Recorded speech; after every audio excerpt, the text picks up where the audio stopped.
Hola, grumetes de la red, y bienvenidos a un tutorial corto de Blender. Hoy vamos a aprender a cómo manejar un croma y en general un poco las transparencias en lo que es el postprocesado. Vamos a utilizar una imagen con croma, en este caso el croma es digital, hablaremos de esto en un momento. Un modelado sencillo, que os aviso que va a ser un cubo simplemente, pero es para ver cómo hacer el fondo transparente e incluirlo en composición con otras capas. Y por último, una imagen de fondo, que en mi caso va a ser una imagen estática, pero podría ser un fondo moviéndose, un vídeo de una ciudad en ruinas o lo que queráis. Lo primero que tenemos que entender es qué es un croma, aunque seguro que ya muchos lo sabéis, pero bueno, nunca está de más decirlo. Un croma, dicho muy simplemente, es una pantalla de color. Normalmente se escoge o el verde o el azul para poder diferenciarlo a través de los canales RGB. ¿Y qué pasa con el canal rojo? Pues entre otras cosas que se confunde muchas veces con la piel.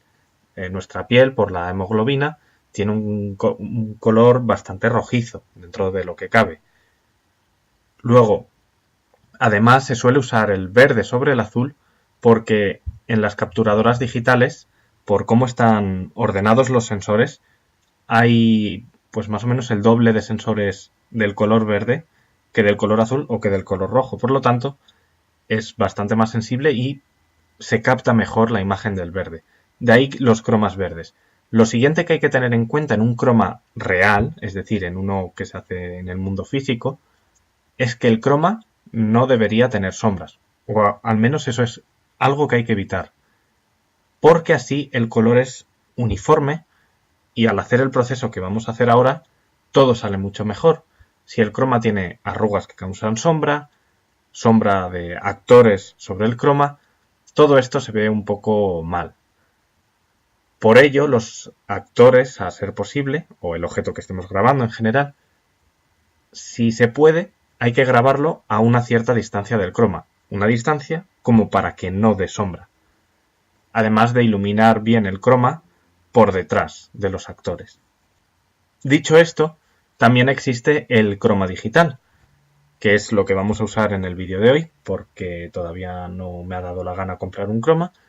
Entonces, un croma digital es un vídeo en el que no tenemos fondo, es decir, solo tenemos algo ocurriendo en primer plano, en el caso de hoy es una explosión, y el fondo está puesto con un verde.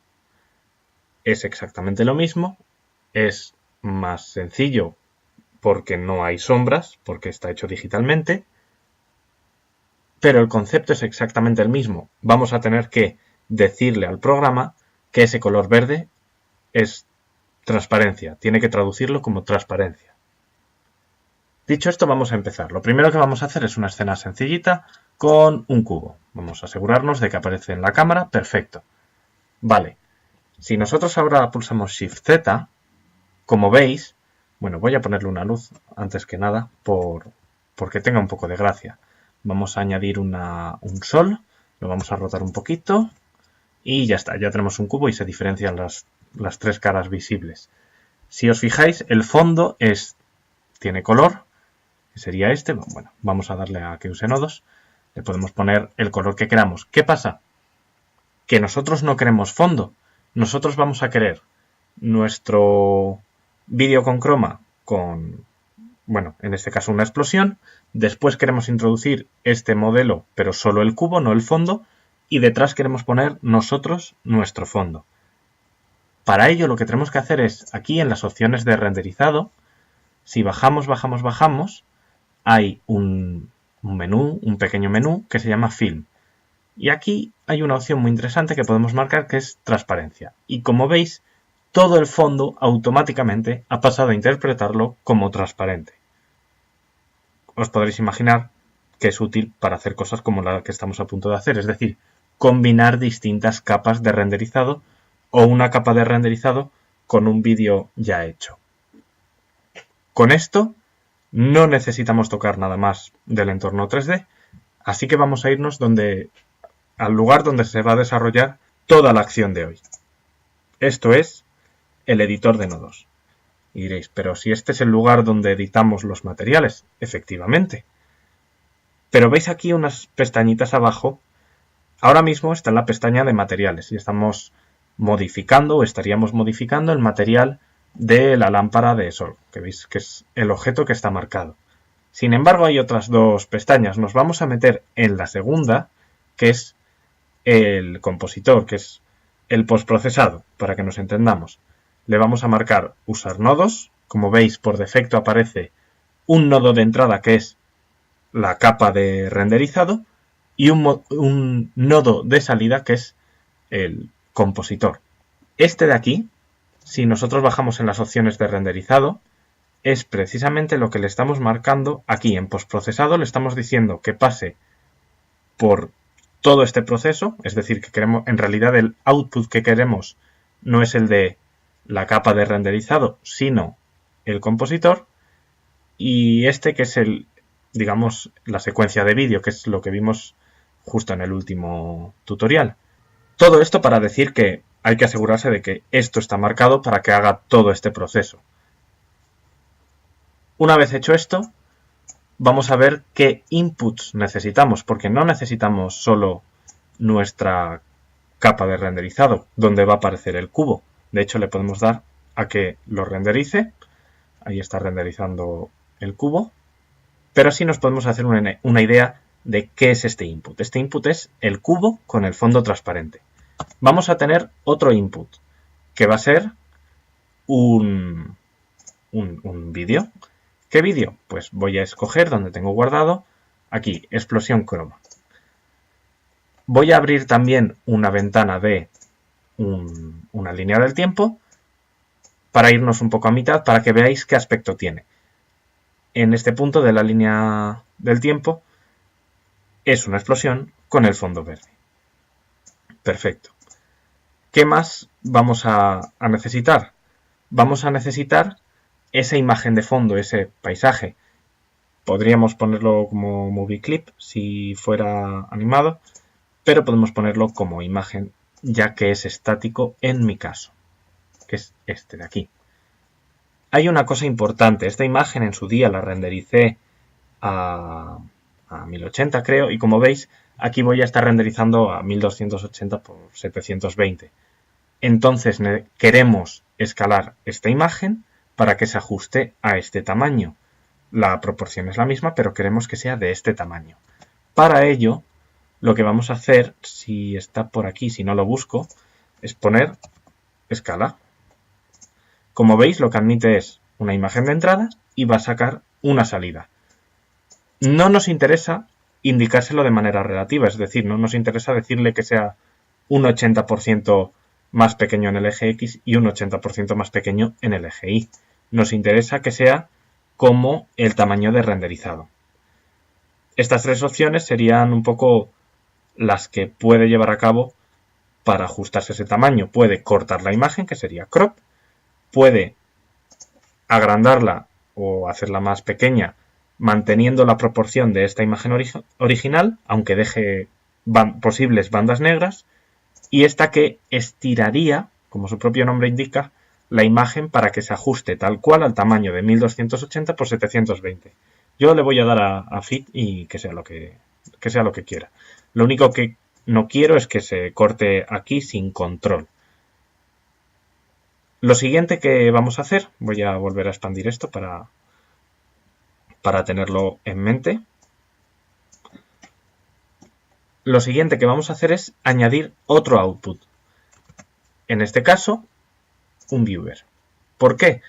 Porque queremos ir visualizando los cambios que hacemos.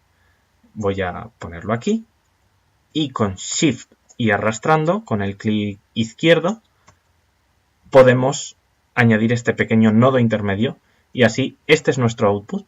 Y ya sabemos que lo que estamos viendo aquí en el visor es lo mismo que va a salir por el compositor. Pero no estamos viendo nada. Entonces, aquí abajo tenemos que marcar esta segunda opción, que es Backdrop, que lo que va a hacer es lo que le llegue al nodo de visor, nos lo va a poner de fondo. Es muy grande, es decir, si nosotros ahora ponemos esta imagen de fondo, vemos que no podemos verla por completo. Y por mucho que alejemos o acerquemos, con la rueda del ratón lo único que acercamos y alejamos es el menú de nodos. El fondo se queda estático. Tenemos que irnos al menú de la derecha, que como siempre se activa con N, y en zoom lo podemos disminuir al tamaño que nos dé un poco la gana. Con esto ya podemos echar un buen vistazo a cómo va quedando la escena. ¿Qué más vamos a necesitar? Vamos a necesitar un nodo que se llama AlphaOver. De nuevo lo voy a buscar, ¿vale? Pero AlphaOver lo que va a hacer es poner una imagen sobre otra respetando el canal alfa, es decir, si hay alguna transparencia se va a ver a través. Una prueba que podemos hacer es con esta imagen que ya tiene transparencia y con esta de fondo que no la tiene. Y vamos a unirla aquí y va a pasar una cosa que es, en principio ahora está mal. ¿Por qué? Aquí el problema no es otro que el orden. Es decir, ahora mismo está colocando esta imagen de abajo antes, o sea, más cerca de nuestros ojos, por así decirlo, que esta otra. Entonces, la imagen opaca de fondo, que debería estar de fondo, está tapando por completo esta otra. Simplemente con cambiar la ubicación de los nodos, vemos cómo el cubo se sitúa por delante. Es uno de los pasos que queríamos, que el cubo apareciese por delante del fondo. Esta misma operación la vamos a repetir, más o menos, con la explosión y el cubo. De hecho, la imagen que va a llegar aquí no va a ser directamente la del cubo, sino que vamos a duplicar este AlphaOver. El cubo va a ser nuestro nuevo fondo, entiendas esto entrecomillado, porque lo que queremos que aparezca en primera línea va a ser la explosión, y esto es lo que va a aparecer en combinación con lo otro. ¿Qué ocurre? Ahora mismo esta explosión no es transparente, es verde. El fondo es verde, no transparente. Ese es el último paso de lo que vamos a aprender hoy, que es cómo señalarle ese color verde y que lo elimine. Y en realidad es un paso bastante sencillo, aunque tiene su intríngulis, sobre todo si usamos un croma real. En un croma digital el color es plano o más o menos plano, dependiendo de lo buena que sea la compresión de la imagen. En un croma real vamos a tener que luchar contra sombras, vamos a tener que luchar contra luz irregular y, de nuevo, todo lo que nos podamos evitar de eso con un buen set de iluminación, pues es trabajo ganado. Así que vamos a recurrir a este menú que se llama Mate. En este caso, en el nuestro, lo que vamos a usar es este genérico que es King. Como veis, todavía no ha pasado nada. ¿Por qué? Porque el color clave es el blanco y en principio, pues blanco no hay mucho. Incluso esto es demasiado naranja para que lo considere blanco. Lo que vamos a hacer es escoger este color de fondo. Hacemos clic y como veis enseguida tenemos algo parecido a lo que queremos, que es que el color verde lo he eliminado. Pero con esto surgen algunos problemas. Por ejemplo, aquí vemos cómo todavía se cuela un poco de verde en la imagen. Aquí es cuando podemos definir varias cosas. La primera de ellas sería el negro y el blanco de la imagen. Entiéndase negro o blanco como el negro blanco de una máscara.